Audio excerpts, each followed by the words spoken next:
Hi, it's Mark Mhm. Littlewood. Welcome to the Business of Software podcast. I am joined today by Joe Leech, and as I've just spent the last 15 minutes butchering an introduction, he's had the brilliant idea of asking me to ask him to introduce himself. Go for it, Joe. Hi, everybody. Good to be here. So, you may have seen me on the stage at BoS. I've been on the stage twice at BoS, talking about boards of directors and modern CEOs. And I also work with Mark and help run the mastermind group for founders who are on the road to an exit. So, I'm here today to talk about exits, being a founder, and the journey in between both of those two things. Perfect. Welcome, Joe, and may you have a very, very happy time in our little podcasting environment. Let's talk about the exit group. We started running little cohorts of people who are thinking about an exit for various reasons. And this is a program that we run a couple of times a year. It's been remarkable.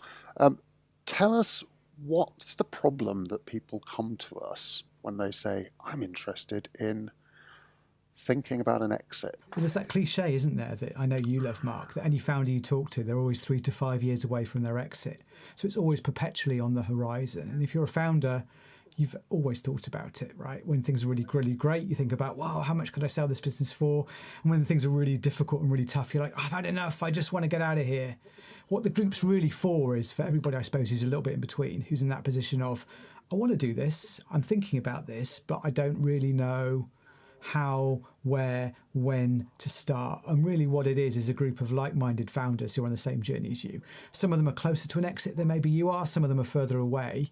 But the whole idea being is that we work together towards a plan, really, as well as an upgrade to your skill set and mindset to really get you ready for when it happens, so that you, when it does happen, you're ready for the negotiation phase, want to get the best price, get a good return on what you've done, but also mentally prepared for the challenges of due diligence, and also being able to negotiate and talk about, as a founder, from a position of power and confidence, to get the price you want, the deal you want, and every aspect of really understanding what it is you want from it, as well as getting your team ready and on board too. So we cover really everything from your own outlook to the practicalities of selling a business to the practicalities of getting your team ready for that as well. Great. So we had a little bet first time we ran this.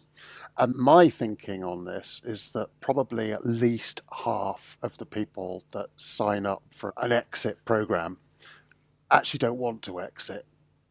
They're just Mm. stuck and miserable. How do you think it's turned out? It's a good point. It's a really good point, actually. It's a very unique place being a founder. You're both emotionally, financially, legally tied to the business. You're very, very tight to it. And so when things aren't great, that can really absolutely affect your mood. And so, yeah, we definitely did have people coming in and signing up for the group like that. I think what was interesting is about the folks we had from the first cohort is the 50% of people who were coming in ready, prepared to do it, versus the 50% of folks who were sort of maybe a little bit curious. Actually, the latter group, the folks who were a little bit curious, have had the better results. We've had one person already have an Mm. exit from the first cohort that we ran. There wasn't anything on the horizon for her, and it happened fairly quickly. And then somebody else who was similarly in a similar position to that is also speaking to one of the big tech firms about being bought.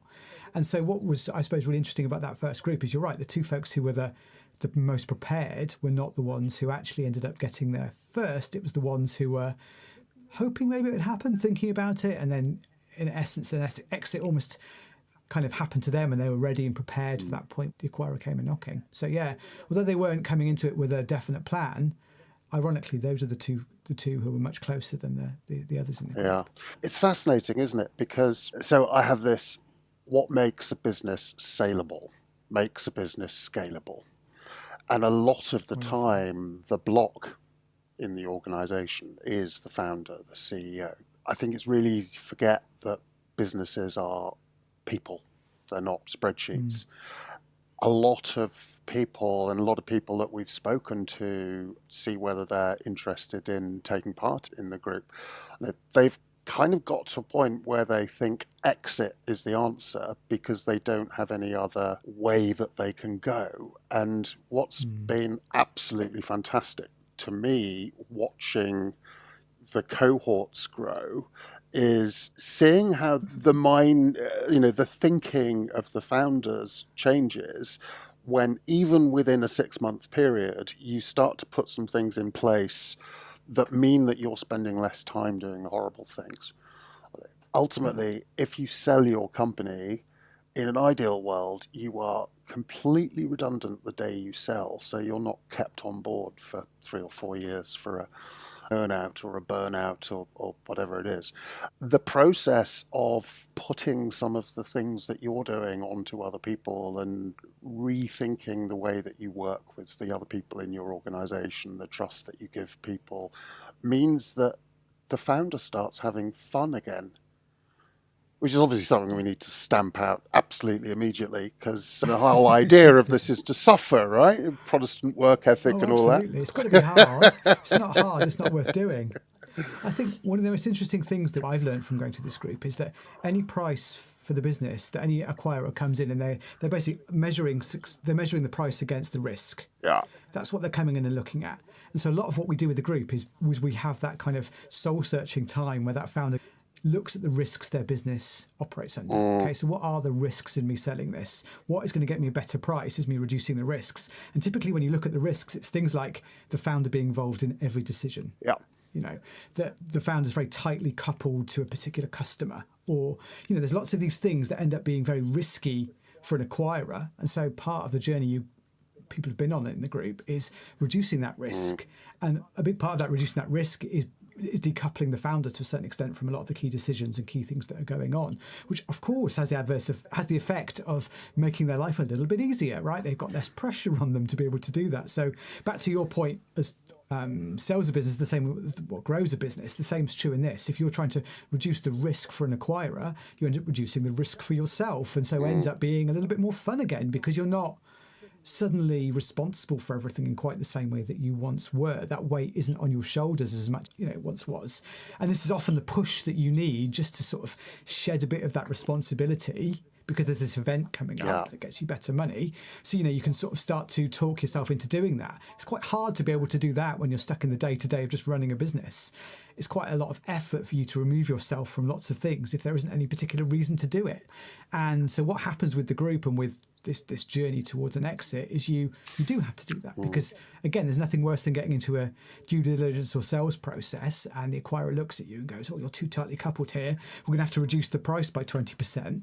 That's mortifying, and the deal falls apart and all those things can start to happen. So yeah, getting yourself out of the day-to-day and the nitty-gritty can be freeing, can make it more fun, but also makes you a much better acquisition target as well. Yeah, no, I agree. So what happens in the group? It's a bit difficult because it's one of those classic things that we don't record it and all of those sorts of things, so I can never review it. Yeah. What do we do? We have people coming in to speak to the group. So we have a number of people coming in every other month. We meet monthly. And we have quite a few exited founders, actually. So we try to find exited founders who match the criteria of the folks who are in the group. So people who've been through a successful exit, or actually not a successful exit as well. But they kind of come in with the real world experience of having done that. And we don't typically get the people who, you read about, the amazing journey. I've just exited for 800 million. We come in and get people who've exited recently in a very similar way to lots of the folks who are part of the group too. So they come in and we have a question and answer session with them. We also ask them to sort of share what their challenges were. We also sometimes have a number of others, professionals come in too. So we'll have M&A advisors coming in just to really, demystify some of the elements of it too. One of the things I want to be able to try and do with the next round as well is to get PE partner from a PE firm to come in as well to kind of demystify private equity. So we're sort of really looking at what the group needs, who their target acquirers might be, and we bring experts in every 2 weeks to kind of have a question and answer session around that. We meet for 2 hours, and actually what's nice about the way we do it, so that expert will come in for the first hour, and what we try and do in the second hour is have effectively a private Q&A to the response of that, right? What has that taught us from speaking to that person about how we are going to move through this particular process? So every 2 weeks, every 2 months, we have an expert come in and chat, and we kind of look at that in terms of the subject they've come in to talk to us about. And then alongside that, we run a kind of quite a loose process of sort of preparation for the group too. So what is it they need to do to get themselves exit ready? That's both personally and through the business itself. So we go through a number of ways of looking at that, really. How closely are you tied to the day-to-day operations of the business? What the challenge is there? But we start to pick subjects that are relevant to the group that we focus on every other month. And it's hard to say going into it what those subjects would be, because we tend to do that dependent on the cohorts of the folks that are in there. But really, those are things around preparing yourself, preparing your team, negotiation tactics, selling to a strategic, selling to a PE. All of the obvious questions and the obvious subjects that we know that we need to focus on. One of the sessions we ran last year was, choosing experts to support you. Who do you need to help support you on this? We also ran a session on due diligence. What's it like to go through a due diligence process? It really depends on who the team, who are in the group, and what their needs are. We kind of shape the program to meet them and meet them where they are. Really. Yeah, I think the other thing that's really nice for us, as business software, is we've built up a pretty decent Rolodex of people that have come through the conference over the years, many of whom have exited very nicely or almost exited, or there's pretty much every angle can be covered. And I'm really lucky. It's really nice to be able to get in touch with those people and make connections separately, because exits are one of those things. They're very emotional. They're visceral. There's very little about exits is to do with raw numbers. I mean, there's obviously the numbers are important, but so much of it's emotional. And once people have been through the process, oh my goodness, they want to give back.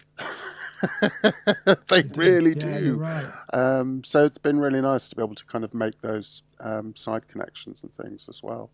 What's the most unexpected thing that people coming into the cohort have found about an exit? What's the assumption that's been challenged? I think the biggest one we've noticed actually is people are very focused on the event, right? So they are focused on that Friday afternoon when the money clears and I'm done, right? They are very focused on that and the preparation to get you to a particular event. What we find is also that typically those deals don't always happen like that. It's rare that you get the money and you exit on the Friday and the acquirer runs the business afresh on a Monday. And so a big part of it is, what's the earn-out look like, right? What are you prepared to do as a founder in terms of sticking around post the deal? Do you really want to get on your horse and ride off into the sunset? Or what are you prepared to do in terms of that next stage of the business? And then having access to the wonderful speakers from BoS, we've spotted all kinds of people who've actually taken the opportunity post an exit to move into the group of companies, to take a more senior role in the acquiring business. We've also had somebody who's been part of a roll-up where a series of businesses are combined together by a PE firm, and the founder's gone on to run that rolled-up business as well. So it's also what I think the most surprising thing, and the thing we spend a bit of time focusing on, is what's going to happen to you afterwards, really. What are your objectives post the exit? Are you going to do your pilot's license, renovate your house and take up yoga? Or are you have you got more 10, 20 more active years in you in terms of what you want to do next? So really making sure that you're going into that post-exit phase with an intentionality, right? That it's not something you're dreading because you've got to spend a year with a boss who's probably going to be an arsehole because they've bought your business. Or is it a place or an opportunity for you to thrive post-exit, rather than often what people come into is thinking, well, if I had 25 million, all my problems would be over. Yeah. Reality is it's never that simple. But yeah, the biggest thing is probably what happens next. What happens after the deal's done to you? Yeah, and it takes a long time to work out. Yeah. And you don't know what questions to ask. You don't know what's acceptable, right? You don't know what you can ask for, right? Is it absolutely acceptable for me to take the money and leave on that Friday and go off into the sunset? Well, of course it is, right? Everybody assumes that the acquirer is going to want you to stick around. If you absolutely don't want to, you can bake that into the deal. And again, back to that, that balancing act of risk versus price, that, you might have to lower the price to be able to go off into the sunset on that Friday afternoon, or reduce the risk in some other way. But you're going into that with an intentionality of what your objectives are. So one of the activities we do as part of the group is we set out an activity where you write down exactly what your objectives are, from the obvious financial ones through to, what do you want to do post the exit, through to what do you want to happen to some of your customers, what do you want to happen to your members of your team, what are you happening about the brand, all of these objectives that you kind of sort of think about and are kind of messing around in a big swirl in your head. We ask you to put those down on paper, and we look at things in terms of, well, what are the deal breakers, what are the things you're prepared to walk away from the deal for? Is it just the money, is it your future, is it the team, what is it? What are the things you're prepared to give on? How much are you prepared to give on to that? So when you get to the point where you're having a negotiation with any acquirer, you're really clear on what you want, what you're prepared to shift on. So when you go into that negotiation, actually you're going into it from a position of power. And that's reality what negotiation is just going in knowing what you want, what you're prepared to give on, what the other side's got the same with. So you come up with a deal that you're both happy and comfortable with. Yeah, no, I agree.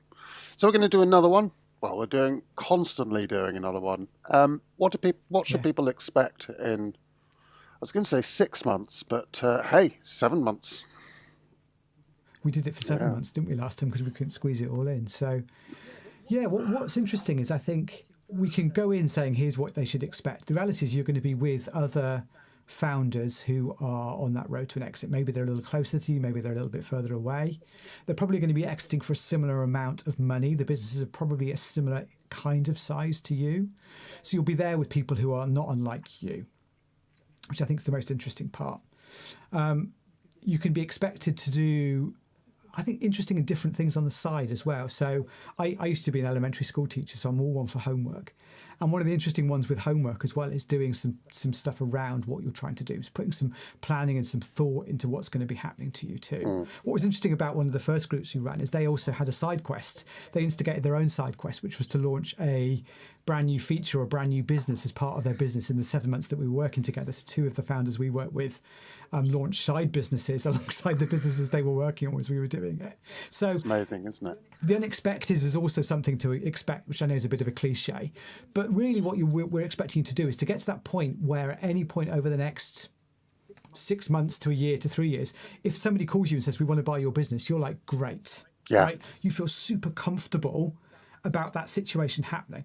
And if you're running a process to sell your business again, which is something somebody else in the last cohort did, is we get you ready to run that process so you're in a good place to get there. So really what it is you expect to be challenged not only from a business point of view, I mean, that's fairly obvious we're going to do that, but from a personal point of view in terms of your belief, your challenges, what you want to get out of it, all of that stuff. So you'll be challenged at a number of levels. And I think what's also interesting is you're also going to meet a lot of founders who are like you. You're going to get close to them.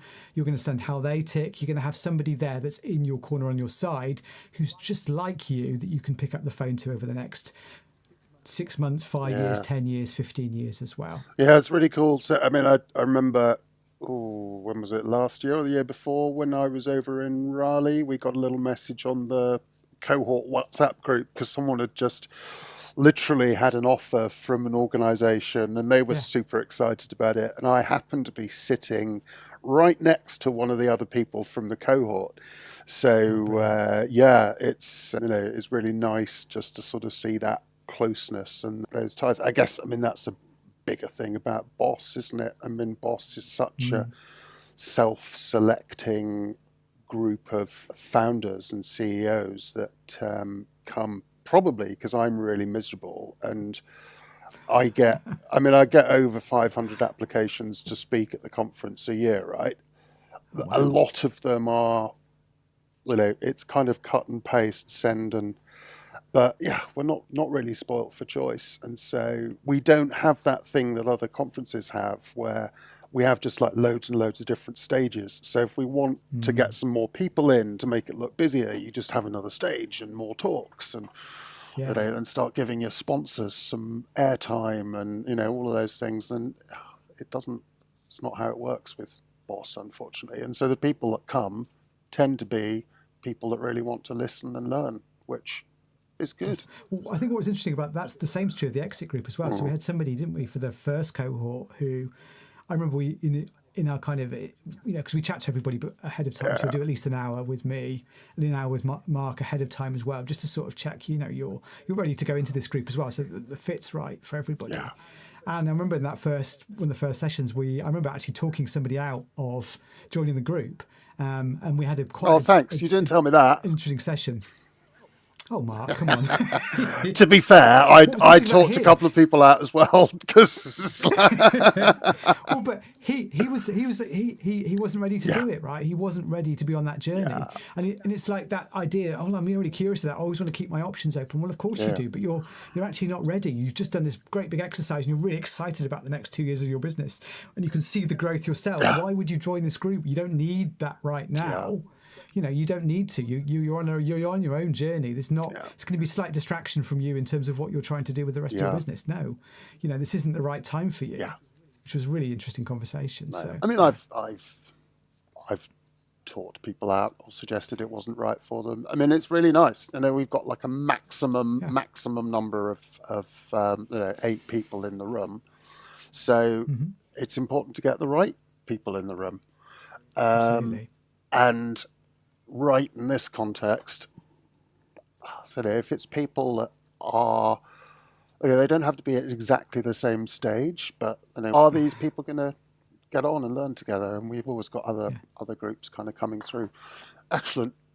Of course, what's interesting, I think, as well, is where people are as well, because obviously we're both Brits, but it'd be interesting for you to sort of talk about where geography and all of this as well. So it's not just for UK. Yeah. Where are people from? It splits actually. I'd say overall the things we've done, it's been about half and half. Europe and US. There's been the odd person from somewhere else, but it typically splits nicely across the two. If someone's on the West Coast in the States, if they're doing the meetings, it's going to be relatively early in the morning, but not punishingly early. No, it's about sort of nine-ish, I think, in West Coast time. So it fits. I think we've had about 7 different time zones so far. But there's those golden hours, aren't there, in the middle when everyone is neither too sleepy, because they've just woken up, or they're just about to go to bed. And I think what's interesting about the spread between US and Europe too is, like you said, it's 50-50. What we've also seen with people, with any acquirers, is that split's also 50-50. Yeah. So we've got a European founder selling to a US business, and we've just had a US business selling to a European acquirer. So what's interesting about the group is we don't, that the Atlantic doesn't get in the way in terms of that as well. So we're not, we're focused on what openings so you get the best price, and that could be selling to the US, that could be selling to Europe. We're pretty agnostic about that in the group too. It does present some challenges as part of that. Help you with that, absolutely. But what's interesting is, that's of what happened in terms of where the acquirers were and where the businesses were in the last couple of cohorts too.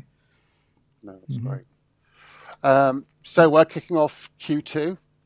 Still got 3 places probably to fill. So if anybody wants to get in touch, get in touch. We'll have a chat. And if it's not right, that's good. Sometimes it's not right because you're just going too hard. Sometimes you're too early or whatever it is. But it's always fascinating to talk to those people. To be honest, it's great talking to people and then seeing them in the cohort. I learn as much from the people that we talk to that it isn't right for. And who knows, we'll come back with some other things for those people, and we do. Right. Thanks for your time, Mark. It's been great to chat. It's been lovely, Joe. It's been lovely. I can't wait to see you in real life. I'm very pleased. Everyone in our team is dressed like you today. Apart from me, I'm letting the side down. So, it's good. I'll see you in a couple of weeks, I think, at BoS Europe. See you, BoS. Which is great. All right. Bye-bye.